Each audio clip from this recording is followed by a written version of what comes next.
السلام علیکم dear students, آج ہمارے ساتھ ہیں پروفیسر سمیع عزیر صاحب، پرنسپل ہیں لاء کالج کے اور اسٹوڈنٹس کی ہر دل عزیز شخصیت ہیں. اور ساتھ میں ہمیں جوائن کر رہے ہیں سمیر بیگ، پوزیشن ہولڈر ہیں، یہاں 3rd ایئر کے طالب علم بھی ہیں. تو انٹرویو کا آغاز کرتے ہیں. جی السلام علیکم سر. جی سر، کب سے آپ ایز اے پرنسپل اس ادارے کی خدمات سر انجام دے رہے ہیں؟ جی مجھے یہاں پہ پڑھاتے ہوئے تقریباً 21 سال ہو گئے. میں نے 1990 میں یونیورسٹی لاء کالج جوائن کیا تھا بطور لیکچر کے. اس کے بعد 96 میں اسسٹنٹ پروفیسر ہوا میں 96 میں، اور تب سے لے کے اب تک میں بطور اسسٹنٹ پروفیسر اپنی خدمات سر انجام دے رہا ہوں کالج میں. اور جہاں تک انچارج ہونے کا تعلق ہے تو یہ مجھے 14 اگست 2010 میں مجھے یہاں پہ بطور انچارج کی ذمہ داریاں سونپی گئیں، اور تب سے میں ان ذمہ داریوں سے عہدہ برا ہونے کی اپنی مقدور بھر کوشش کر رہا ہوں. جو یونیورسٹی کا رول ہے وہ بڑا سگنیفیکنٹ رہا ہے، تو آپ اسٹوڈنٹ کی گرومنگ اس سلسلے میں کس طرح کر رہے ہیں کہ وہ اس جو ڈیمانڈنگ پوزیشن ہے لاء کی، جو لوگوں کی ایکسپیکٹیشن ہے اس پہ وہ کوپ اپ کر سکیں؟ جی ہماری کوشش ہوتی ہے کہ ہم اپنے جو سلیبس ہیں جتنے بھی LLB پارٹ 1 2 3 اس کو اپ ٹو ڈیٹ کرتے رہیں، کیونکہ لاء چینج ہوتے رہتے ہیں، اپڈیشن ہوتی رہتی ہے، نئے قوانین بنتے ہیں، تو ہم اپنے آپ کو ان کے ساتھ سنکرونائز کرتے رہتے ہیں. دوسرے پریکٹیکل فیلڈ میں جانے کے لیے ہماری کوشش یہ ہوتی ہے کہ انہیں فائنل ایئر میں جا کے ہم فیلڈ میں جانے کے لیے تیار کریں. تو اس کے لیے ایک ہم نے لاء موٹ ایکٹیویٹی شروع کی ہوئی ہے، جس میں ہم موک ٹرائل کرتے ہیں، یعنی ان کو پورا وہ کورٹ کا ماحول بنا کے دیتے ہیں، جس کے اندر وہ انہی میں سے کوئی جج ہوتا ہے، انہی میں سے کوئی فار اینڈ اگینسٹ، یعنی پلینٹف کی طرف سے یا ڈیفینڈنٹ کی طرف سے ڈیپینڈنگ آن دی کیس، وہ پلینٹف اور ڈیفینڈنٹ کا کیس پلیڈ کرتے ہیں. وہاں پہ پراپوزیشن انہیں ہم بنا کے دیتے ہیں، یعنی کیس ہم بنا کے دیتے ہیں کہ یہ کیس ہے. چنانچہ وہ بچے آرگو کرتے ہیں، بچے ججمنٹ، اس میں ان کو ہم پورا وہ ماحول فراہم کرتے ہیں جس کے اندر وہ اگر وہ جج اپوائنٹ ہو جاتے ہیں تو انہیں کس طرح بیہیو کرنا ہے، کس طرح ایکٹ کرنا ہے. اگر وہ لیگل فیلڈ میں جاتے ہیں بطور پریکٹیشنر کے تو انہیں کس طرح سے اپنا کیس پلیڈ کرنا ہے. تو وہ سارا ایک ماحول ہم انہیں بنا کے یہاں پہ دیتے ہیں. یہ اس کے علاوہ جو چیزیں ہم انہیں پڑھا رہے ہوتے ہیں.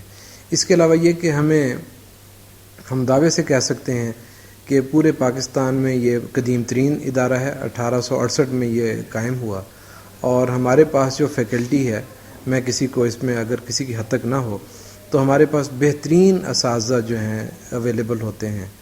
جتنے بھی ریناؤنڈ لائرز ہیں وہ ہمارے یہاں پہ آ کے پڑھاتے ہیں. جو ہول ٹائم فیکلٹی ہے وہ ساری کی ساری اس وقت LLM ہولڈر ہے، اور زیادہ تر فارن کوالیفائڈ لوگ ہیں ہمارے پاس فل ٹائم فیکلٹی میں بھی. تو ہمارے پاس ٹوٹل جو فیکلٹی ممبرز ہیں اس وقت وہ لارجسٹ فیکلٹی ہوگی پورے پاکستان میں. اس وقت ہمارے پاس 103 کے قریب ہول ٹائم اور وزٹنگ فیکلٹی ممبرز ہیں. جی سر، ہم نے جیسا کہ دیکھا کہ پنجاب یونیورسٹی میں اسٹوڈنٹس کی تعداد بھی بہت زیادہ ہے اور بیسٹ فیکلٹی بھی یہاں پر اویلیبل ہے. تو کیا وجہ ہے کہ جو پوزیشن ہے وہ پچھلے کچھ عرصے سے پرائیویٹ کالجز والے ہی ٹاپ 3 پوزیشنز لے رہے ہیں؟ ہم چونکہ ایک پبلک سیکٹر انسٹیٹیوشن ہے تو ہمارے ہاں ہمیں ان چیزوں کو پبلسائز نہیں کرنا ہوتا ہے. مثال کے طور پہ اگر ہمارے ہاں کسی کی پوزیشن آ بھی جاتی ہے تو یہ کوئی انہونی بات نہیں ہوتی کہ ہمارے ہاں کسی نے پوزیشن لے لی ہے. This with amount just a routine matter. تو ہم اس کو پبلسائز نہیں کرتے ہیں، حالانکہ ہمارے بچے بھی ٹاپ کرتے ہیں، بعض دفعہ ٹاپ 10 میں آتے ہیں، ٹاپ 5 میں آتے ہیں. لیکن اس کے ساتھ میں عرض کرتا چلوں کہ جو ہماری پاس پرسنٹیج ہے وہ اگر سارا کو اکٹھا کیا جائے تو ہماری جو پاس پرسنٹیج ہے وہ پنجاب بھر میں بیسٹ ہوتی ہے. یعنی ہمارا جو پاس رزلٹ ہوتا ہے وہ 55% سے ابو ہوتا ہے، جبکہ باقی جتنے بھی ادارے ہیں ان کو اگر اکٹھا کیا جائے تو ان کا رزلٹ 25 یا 20% کے اراؤنڈ بنتا ہے. اور اگر ہماری کلاسز دیکھی جائے میرے خیال میں ہمارا ان سے ڈبل پاس رزلٹ ہے. اور اصل چیز یہ ہوتی ہے کہ آپ کے یہاں پاس کتنا کرتے ہیں. پوزیشن لینا وہ اس کے اوپر فوکسڈ ہوتے ہیں، میں اس میں کسی کو بلیم نہیں کرتا ہوں. اور اگر کوئی پوزیشن لے رہا ہے تو وہ ظاہر بات ہے پنجاب یونیورسٹی کی پوزیشن ہی آ رہی ہے، تو ہم انہیں بلیم تو نہیں کرتے، لیکن وہ فوکسڈ ہوتے ہیں، فوکس اسٹڈی کرتے ہیں، جس کی بنا پہ بعض دفعہ ان کے یہاں پوزیشنیں چلی جاتی ہیں. تو اس میں کیا اسٹوڈنٹس یا کیا ایسی وجہ ہے کہ اس میں جو پنجاب یونیورسٹی میں جہاں کریم آتی ہے لاء کی، وہ کیوں نہیں آگے ایکسل کیوں نہیں کر سکتی ٹاپ 3 تک؟ اس میں مختلف وجوہات ہیں. اس میں ایک چیز عرض کروں کہ میل پریکٹسز ہماری سوسائٹی میں ہیں. میں ان کو رد نہیں کرتا ہوں. اگر میں ایک طرح اسپیسیفائی کروں کہ ہم نے میڈیا پہ دیکھی کوریج بھی دیکھی جس میں یہ اس بات کا انکشاف کیا گیا تھا کہ جو پوزیشن ہولڈرز ہیں وہ پوزیشن ہولڈرز میں کچھ رشوت کا بھی جو ہے عمل دخل ہے, اور اس میں کیونکہ پنجاب یونیورسٹی رزلٹ جنریٹ کرتی ہے, تو اس سارے سینیریو کی پاسبلٹی کو آپ کس طرح تک دیکھتے ہیں کہ جو ان کی اس طرح کا انفلوئنس ہے, فائنینشیل انفلوئنس یہاں پر پنجاب یونیورسٹی میں پوزیشن کے حوالے سے؟ جی میں نہیں سمجھتا ہوں کہ پنجاب یونیورسٹی بطور ادارہ کسی میل پریکٹس میں انوالو ہوتی ہوگی, لیکن انڈیویجول لیول کے اوپر چونکہ پنجاب یونیورسٹی کا رول صرف اس حد تک ہوتا ہے کہ وہ ایگزامنر اپوائنٹ کرتی ہے اور پھر پیپر ان کو ڈسپیچ کرتی ہے, تو شاید کسی لیول کے اوپر انڈیویجول کوئی اس میں انوالو ہو کے میل پریکٹسز میں انوالو ہو جاتا ہو اور وہ پوزیشن کو منور کر لیتے ہوں. میں اس کو رول آؤٹ نہیں کر سکتا ہوں, لیکن بطور ادارہ جہاں کہیں ہمارے یہ نالج میں آتی ہیں اس طرح کی چیزیں, ہم ان کے خلاف اسٹرکٹ ایکشن لیتے ہیں, اور ایسے ایگزامنر کو جو اس طرح کی پریکٹس میں انوالو ہوں ان کو بلیک لسٹ کر کے ریموو کر دیا جاتا ہے. لیکن بہرحال اس کے باوجود جو نئے آتے ہیں ان میں سے پھر کوئی بلیک شیپس آ جاتی ہوں گی جن کو رول آؤٹ ہم نہیں کر سکتے, جس کا امکان رد نہیں, چونکہ انسانی معاشرہ ہے, اس میں غلطی کی گنجائش بھی ہوتی ہے, اور اس کے علاوہ ٹیمپٹیشنز بھی ہوتی ہیں, مختلف کنسیڈریشنز بھی ہوتی ہیں جس کی بنا کے اوپر لوگ میل پریکٹسز کے اندر انوالو ہو جاتے ہیں. جی سر, جیسا کہ آپ نے ہمیں بتایا کہ آپ کو یہاں پر چارج لیا, اگست 2010 سے آپ نے یہاں پر چارج لیا ہے اور 7-8 مہینے آپ کو یہاں پر گزر گئے ہیں, تو کیا اس دوران جو 7-8 مہینے کے دوران کیا آپ ریفارمز لے کر آئے پنجاب یونیورسٹی لاء کالج میں؟ جی اس دفعہ ہم نے جو ایگزامینیشن سسٹم ہے اس کو تھوڑا سا اوور ہالنگ اور ری ویمپنگ کرنے کی کوشش کی ہے. اس میں ہم نے 2-3 سٹیپس لیے ہیں. ایک تو یہ کہ ہم نے جو پہلے تھا سسٹم اس میں ہم پیپر ڈسپیچ کر دیتے تھے ایگزامنر کے ایڈریس کے اوپر, اس کے آفس کا یا گھر کا جو بھی ایڈریس ہوتا تھا, اور وہ ایک خاص ٹائم کے بعد ہمیں پیپر چیک کرنے کے بعد ریٹرن کر دیتا تھا. لیکن اب ہم نے یہ کیا ہے کہ بجائے اس کے کہ ان کی پلیس کے اوپر پیپر ڈیلیور کیے جائیں, ہم یہاں اپنے ایگزامینیشن برانچ میں یا پنجاب یونیورسٹی میں کسی جگہ پہ ایگزامنرز کو یہاں پہ بلائیں گے اور وہ یہاں سینئر فیکلٹی ممبرز کی سپرویژن کے اندر پیپر چیک کریں گے, تو جس سے وہ ان کا اپروچ ہونے کا جو معاملہ تھا, جو اسٹوڈنٹ عام طور پہ کہتے تھے کہ اپروچ ہو جاتے ہیں ایگزامنر, تو وہ اپروچ ہونے کا سلسلہ ڈمینش ہو جائے گا, کم ہو جائے گا. اور کئی دفعہ میں نے اسٹوڈنٹ سے یہ بات بھی سنی کہ ان کے پیپر ایگزامنر خود چیک نہیں کرتے, تو اب ان پرسن ایگزامنر کو ہماری جگہ پہ آنا پڑے گا اور یہاں پہ بیٹھ کے پیپر چیک کرنا پڑیں گے, جس سے 2 فائدے ہوں گے. ایک تو جو غیر ذمہ دارانہ چیکنگ اگر کوئی تھی تو وہ ختم ہو جائے گی, اور دوسرا یہ کہ جو اپروچ ہوتے تھے وہ پاسبلٹی ختم ہو جائے گی. اور تیسرا جو بینیفٹ ہوگا وہ یہ کہ جو اسٹیپولیٹڈ ٹائم ہوتا ہے یونیورسٹی کی طرف سے کہ اتنے دنوں میں اتنے پیپر چیک ہونے چاہیے, انہی دنوں کے اندر پیپر چیک ہو کے آ جایا کریں گے. اب رزلٹ کو جو تھا 6 ماہ بعض دفعہ لگ جاتے تھے. اب مجھے امید ہے کہ نیا سسٹم انٹروڈیوس کروانے کے بعد پیپر اپنے جو اسٹیپولیٹڈ ٹائم ہوتا ہے, جو مقررہ ٹائم ہوتا ہے, اسی کے اندر چیک ہو کے آ جایا کریں گے, اور ہم اس قابل ہو جائیں گے کہ جو ڈیٹ ہم اناؤنس کیا کریں گے, اس ڈیٹ کو ٹینٹیٹیو رزلٹ اناؤنس ہونا ہے تو تقریباً انہی دنوں کے اندر رزلٹ بھی اناؤنس ہو جائے گا. اور دوسرا ایک اور چیز ہم نے کروائی ہے کہ پہلے یہ ہوتا تھا کہ جو بچے ایگریگیٹ سے فیل ہو جاتے تھے, ایگریگیٹ اور پاس مارکس جو تھا وہ مختلف تھے. پاس مارکس 40% ہوتے تھے اور 45 ایگریگیٹ ہوتے تھے. چنانچہ ایگزامینر جو تھا وہ اپنی طرف سے تو 40 مارکس دے کے ایک اسٹوڈنٹ کو پاس کر رہا ہوتا تھا, لیکن at the end of the time جب رزلٹ ڈکلیئر ہوتا تھا تو ایک میں 41 لیا, دوسرے میں 40, تیسرے میں 43, چوتھے میں 44, ایک میں 46 بھی لے لیے, تو اس کا جو ایگریگیٹ بنا وہ 44 بنا, تو اس کی بنا پہ اسٹوڈنٹ فیل ہو جایا کرتے تھے, ڈراپ ہو جاتے تھے. اب ہم نے جو ایگریگیٹ والا معاملہ تھا اس کو ہم لے ہی اپ گریڈ کر دیا ہم نے, اور اس کو 45% پہ لے گئے. چنانچہ اب وہ 40 اور 45 والا جو وشس سرکل تھا اس سے بچوں کو نکال کے ہم نے ایک کلین اور ٹرانسپیرنٹ سسٹم لے آئے ہیں کہ اب پاس مارکس بھی وہی ہیں جو ایگریگیٹ ہیں. چنانچہ ہر اسٹوڈنٹ کے لیے وہ جو رول چینج ہوتے تھے وہ بھی اب چینج نہیں ہوں گے, اور تمام کے اوپر اکراس دی بورڈ ایک طرح کی ایویلویشن سسٹم جو ہے وہ اپلیکیبل ہوگا. جیسا کہ پنجاب یونیورسٹی میں تو آپ نے ایک جیسے کوالٹی ایجوکیشن انشور کی ہے, یا بعض ادھر کے اور انسٹیٹیوٹس ہیں وہاں پہ تو دیکھا جاتا ہے, لیکن سر جو آؤٹ آف سٹی میں نے بعض دیکھے ہیں, اسلام آباد ہو گیا, پنڈی ہو گیا, وہاں پہ بس ان لاء کالجز تو کھول دیے گئے ہیں لیکن سر وہاں پہ کوئی یعنی ان کو سلیبس تک کا پتہ نہیں, کوریج نہیں, کوئی کچھ نہیں, بس وہ کمرشل پرپزز کے لیے یا اس طرح کے لیے. سر ان کو چیک کرنے کے لیے, ان کو بند کرنے کے لیے, ان کی کوالٹی کو انہینس کرنے کے لیے یونیورسٹی کیا اسٹیپس لے رہی ہے یا کیا لینے چاہیے؟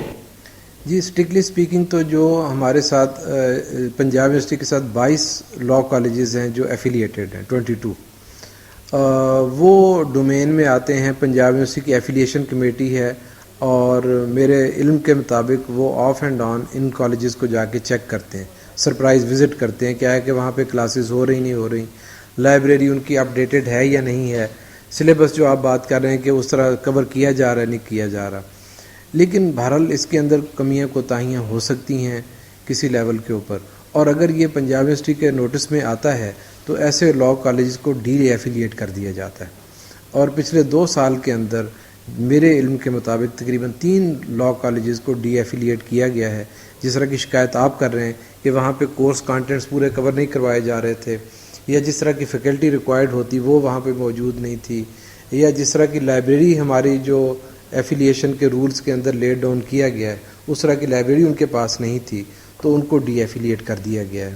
اور یہ دوسرے لوگوں کے لیے بھی کہ وہ اپنا سٹینڈرڈ اپ ٹو ڈیٹ رکھیں اور سٹینڈرڈ کو مینٹین کریں, ان کے لیے بھی ایک تھریٹ ہے, ان کے لیے بھی ایک سینکشن ہے کہ وہ اپنے آپ کو درست ٹریک کے اوپر رکھیں.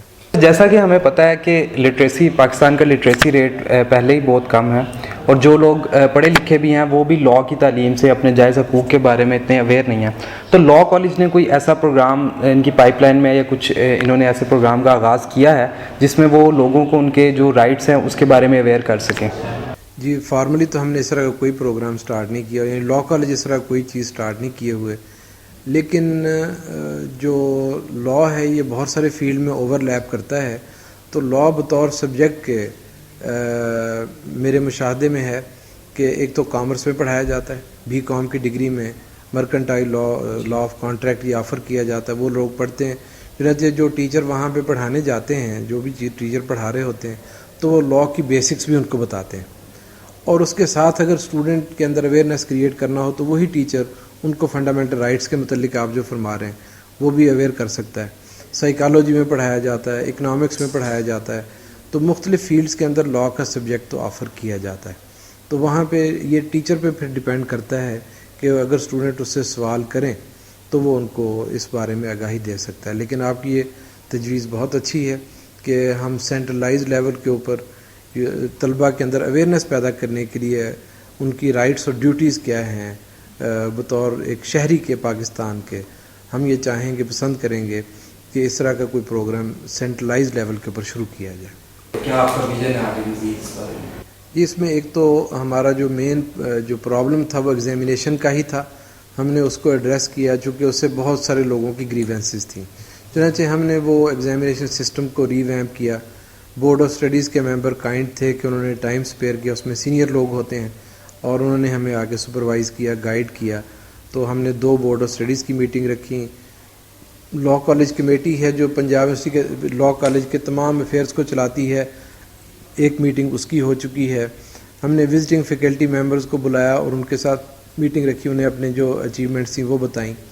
اس کے ساتھ ساتھ ہم نے گریجویٹ اسٹڈیز کمیٹی LLM جو ایڈمیشن کرتی ہے, ہم نے LLM کے لیول کے اوپر بھی نئے ٹیچر یہاں پہ ان سے ریکویسٹ کی تھی, وہ بھی آئے ہیں اور پڑھا رہے ہیں.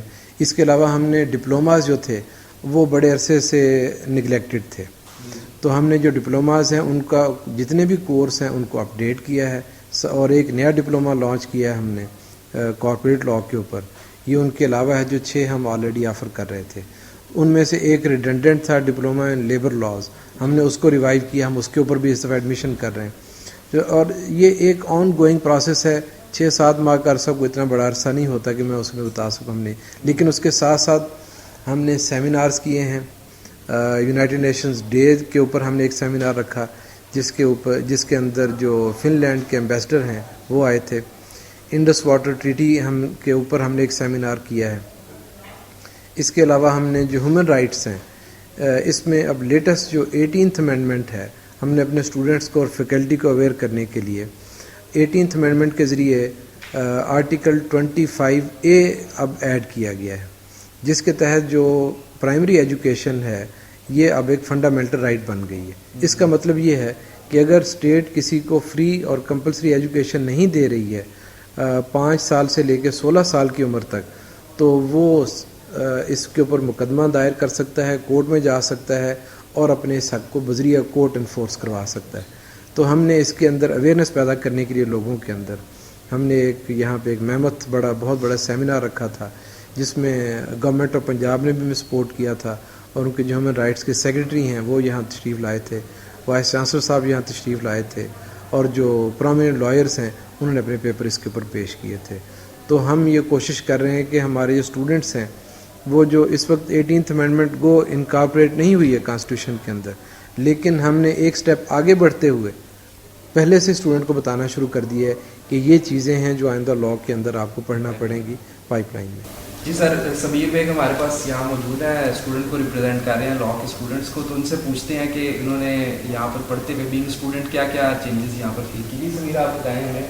جی سر نے فارملی سارے وہ امپرومنٹس اور بتائی ہیں، اور ساری آپ کو پروسیجر پہلے پہ اڈاپٹ کیے گئے ہیں سر جب سے چارج ہے. لیکن سب سے پہلی چیز جو میں دیکھتا ہوں جو سب سے اچھی چیز ہے وہ یہ ہے کہ یہاں پہ ایکسیسیبلٹی جو سر نے بتایا کہ آپ ایزیلی سر ایکسیسیبل ہے ہر اسٹوڈنٹ کو، ہر کسی کا پرابلم سالو کرنے کے لیے. ایک یہ ہوتا ہے کہ پرنسپل لیول پہ کوئی ہو سیٹ ہے یا وائس پرنسپل ہے یا وائس چانسلر، آپ دیکھیں گے ان سے ملنا بہت مشکل ہے، ایکسیسیبلٹی کافی مشکل ہوتی ہے، اور وہ آپ کو ٹائم نہیں مل رہا یا there are lengthy procedure clerks involve ہو گئے.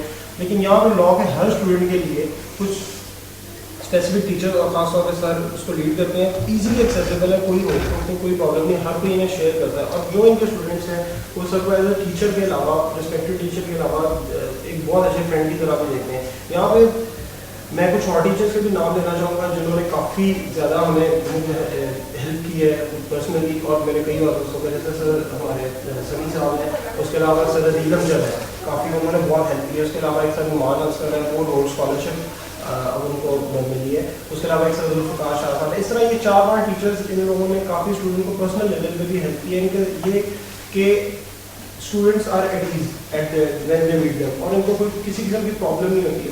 چھوٹی سی ایگزامپل دوں گا کہ میرے ایک ریلیٹیو پیپر دے رہے ہیں اسلام آباد میں. اب ان کو تھوڑی سی پرابلم تھی سینٹر کی، کہ ان کا سینٹر نہیں تھا، انہوں نے سر کو ایک دفعہ کمپلین کی ہے. تو اب اس میں کوئی لینتھی پروسیجرز نہیں ہے، کوئی ایک ایٹ ونس ان کی پرابلم کو سر نے نوٹس پہ لیا اور اس کو سالو کی. تو یہ جو چیز ہے یہ کافی زیادہ پازیٹیو ہے. اس کے علاوہ کلاسز کے ریگولیشن کے لحاظ سے بھی کافی زیادہ امپروومنٹ دیکھنے میں آئی ہے کہ سر نے جو کئی ٹیچر پہلے ایسے ہوتا تھا لاء کالج میں کلاسز کافی زیادہ مسنگ ہو رہی تھیں، اب یہ ہے کہ سر نے اس کی کافی حد تک ریگولیٹ کرنے کے لیے اٹیمپٹ کیا. وہ بات اپنی حد تک صحیح ہے کہ انڈیویجول تو ہر جگہ میل فنکشنز ہیں، لیکن سر نے اس کو ریگولیشن کے لیے کافی. اس کے علاوہ اور ایکٹیویٹیز آپ دیکھیں گے اسپورٹس سے ریلیٹڈ، لاء مووز سے ریلیٹڈ. اب ان کی پہلے بعض دفعہ ان کے ایسے پرابلمز ہوتے تھے کہ اسپورٹ ایکٹیویٹیز رکی ہوئی ہیں فنڈ نہ ملنے کی وجہ سے، کہ یہ پرابلمز ہیں. اب جو کہ ایزیلی ہمیں فنڈز اویلیبل ہے اس کام کے لیے اور ساری چیزیں، اور یہ ہے کہ اس میں کسی قسم کی رکاوٹ نہیں ہے. تو یہ جو سائڈ کریکولم ایکٹیویٹیز ہیں یہ ساری کی ساری ساتھ چل رہی ہیں. تو یہ میں سمجھتا ہوں کہ سر کو اس چیز کا کریڈٹ آتا ہے. اور جیسے میں نے کچھ ٹیچرس کے نام لیے، ان سب نے بہت زیادہ ہیلپ کی ہم لوگوں کو، اور یعنی ہم لوگ بالکل یہاں پہ ایڈیٹ ہیں اور کافی حد تک امپروومنٹ دیکھتے ہیں. اسٹوڈنٹس تو آپ سے کافی خوش نظر آ رہے ہیں. یہ جو آپ کا ہیلپنگ ایٹیٹیوڈ ہے یہ صرف اسٹوڈنٹس کے لیے ہے؟ کوئی بھی یہاں پر جو ایفیلیٹڈ کالج سے لوگ آتے ہیں یا وہ بھی ایسی آپ سے آپ کے جو کائنڈ ایٹیٹیوڈ کا وہ ایکسپیرینس کرتے ہیں ان کو؟ جی ہمارے پاس تو کوئی بھی جو بھی وزٹر آتا ہے، خواہ وہ اسٹوڈنٹ ہو یا اسٹوڈنٹ کے علاوہ کوئی ہو، تو اخلاقیات کا تقاضا یہی ہوتا ہے اس کا احترام کیا جائے، چونکہ ہم نے یہی چیزیں اسٹوڈنٹ کو سکھانی ہوتی ہیں. اور یہ کسی بھی مذہب، کسی بھی دین، کسی کی بنیادی چیزیں ہیں کہ جو بھی شخص آئے ایک تو جتنے بھی کوشش کر سکتے اس کا جو بھی پرابلم ہے اس کو حل کیا جائے، provided that is with in legal limits. تو آپ اس کو حل کریں، اس کے ساتھ خندہ پیشانی سے پیش آئیں. یہ تو بنیادی ایتھکس ہیں. بچے اس کو اچھا سمجھتے ہیں تو میں ان کا شکر گزار ہوں کہ اس کو اچھے طریقے سے لیتے ہیں. اور میں نے یہ دیکھا ہے کہ جو اسٹوڈنٹ ہوتے ہیں یہ بہت رسپیکٹفل ہے. عام طور پہ یہ سمجھا جاتا ہے کہ اسٹوڈنٹ رسپیکٹفل نہیں رہا.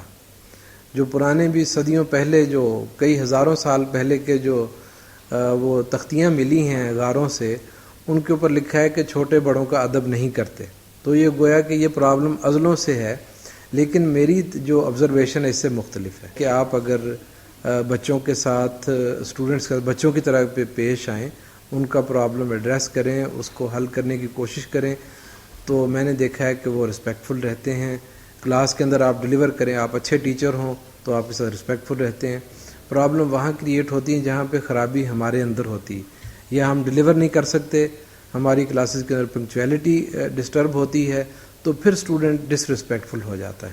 جی سر, جیسا کہ آپ نے شروع میں بتایا کہ 1990 سے آپ اس ادارے میں خدمات انجام دے رہے ہیں, تو آپ نے 3 سے 4 جنریشن اسٹوڈنٹس کی یہاں پر پڑھائی ہیں, تو کیا آپ کو فرق کیا محسوس ہوتا ہے اس وقت کے اسٹوڈنٹس میں اور آج کے 2010 2011 کے اسٹوڈنٹ میں؟ کیا فرق آپ فیل کرتے ہیں؟ اس دور کے اندر یہ جو انٹرنیٹ کی فیسلٹی ہے یہ ناپید تھی, بلکہ تھی ہی نہیں, سرے سے نہیں تھی.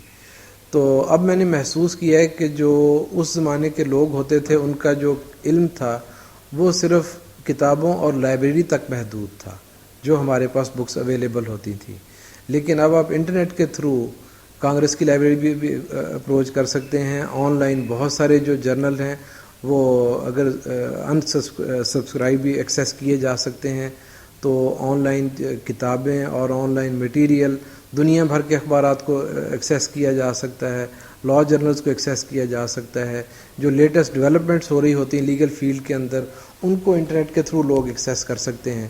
تو اس لیے میں نے یہ محسوس کیا ہے کہ جو پرانا اسٹوڈنٹ تھا اس کو یہ فیسلٹی چونکہ اویلیبل نہیں تھی تو اس کا ایکسپوجر جو تھا وہ لمیٹڈ تھا.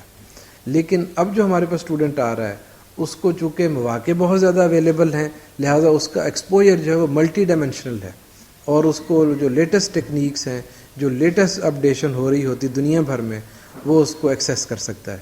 پہلے زمانے میں ہم جو کتابیں منگاتے تھے اس کو شپمنٹ کو ہی تقریباً 6 مہینے لگ جاتے تھے. تو اب ادھر امریکہ کے اندر کتاب پبلش ہوتی ہے تو گوگل بکس یا اور جو ای بکس ہیں وہ ان کے اوپر اس کے کچھ نہ کچھ صفحات طالب علم کو ضرور مل جاتے ہیں جن کو وہ پڑھ کے اپنے آپ کو اپڈیٹ کر لیتا ہے. تو ہمیں وہ جو پرانے دور کا جو اسٹوڈنٹ تھا اور آج کا اسٹوڈنٹ اس میں ایک تو بیسک فرق یہ ہے. دوسرا تھوڑا سا یہ جو ایکسپوجر ہے اس کا ایک بیڈ ایفیکٹ بھی ہوا کہ طالب علم نے کتابیں چھوڑ کے صرف کمپیوٹر انٹرنیٹ کے اوپر فوکس کر لیا ہوا. تو میری جو ناقص رائے ہے اس میں کتاب کو بھی انٹرنیٹ کے ساتھ جو ہماری لائبریریز کے اندر پڑھی ہوئی ہیں ان کو بھی ضرور ایکسیس کیا جانا چاہیے, اور کتاب کے ساتھ بھی تعلق اپنا استوار رکھنا چاہیے, کیونکہ بہرحال وہ میٹر ضرور کرتی ہے, وہ آپ کے کورس کو کور کرتی ہے.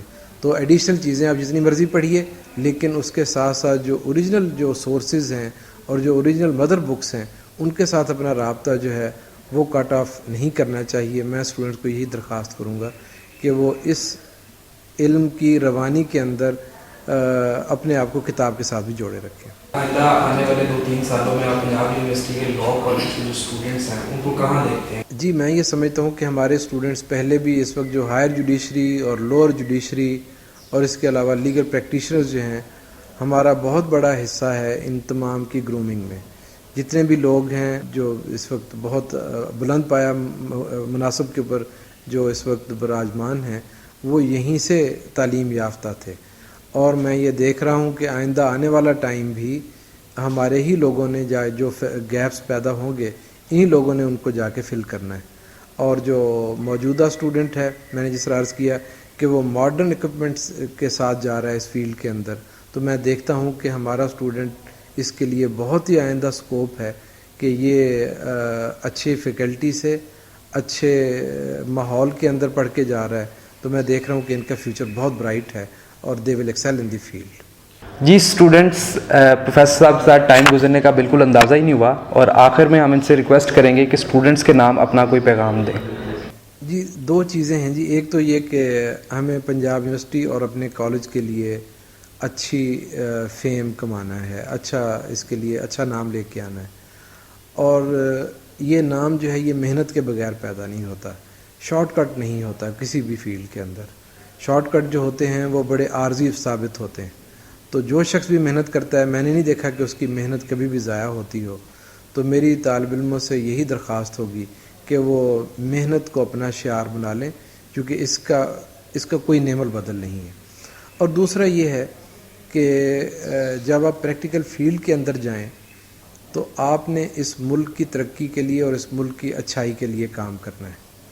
اور ہمارا سسٹم جو کہ بہت ہی اس وقت کرپٹ ہو چکا ہے نیشنل لیول کے اوپر, ہمارے طلبہ کو چاہیے کہ اس میں اپنا حصہ پازیٹیولی جا کے ڈالیں، وہ اسی سسٹم کا، اس کرپٹ سسٹم کا حصہ نہ بنے، بلکہ اس کو تبدیل کرنے کی کوشش کریں. اور یہ تبدیلی جو ہے یہ آہستہ آہستہ آتی ہے. میں یکدم تبدیلی لانے کے حق میں نہیں ہوں، چونکہ جو یکدم تبدیلیاں آتی ہیں وہ اسی قدر جلد واپس چلی جاتی ہیں.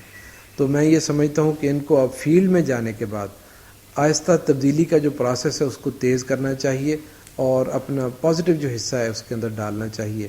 اور میری تو یہی درخواست ہوگی کہ یہ اس کرپٹ سسٹم کو جو ہے یہ تبدیل کرنے کے لیے اپنی مقدور بھر کوشش کریں.